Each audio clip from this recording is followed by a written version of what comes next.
یہ 30واں سپارہ ہے، اس کا سورہ معون ہے، اس میں وہ کردار بتایا ہے کہ اس کردار والے لوگ جو ہیں یہ اللہ کو بہت ناپسند ہے۔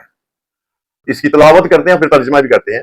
بسم اللہ الرحمن الرحیم، ارأیت الذی یکذب بالدین فذلک الذی یدعو الیتیم ولا یحض علی طعام المسکین فویل للمصلین الذین هم عن صلاتهم ساہون الذین هم یراؤون ویمنعون الماعون۔ ترجمہ ہے، تم نے دیکھا اس شخص کو جو آخرت کی جزا و سزا کو جھٹلاتا ہے، وہی تو ہے جو یتیم کو دھکے دیتا ہے، مسکینوں کو نہ کھانا کھلاتا ہے نہ کھانا کھلانے کی ترغیب دیتا ہے۔ تباہی ہے ان نمازیوں پر جو غفلت برتے ہیں اور ریاکاری کرتے ہیں اور معمولی ضرورت کی چیزیں لوگوں کو دینے سے گریز کرتے ہیں۔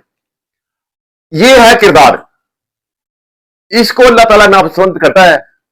غور بھی کیجئے گا، سوچیے گا ضرور۔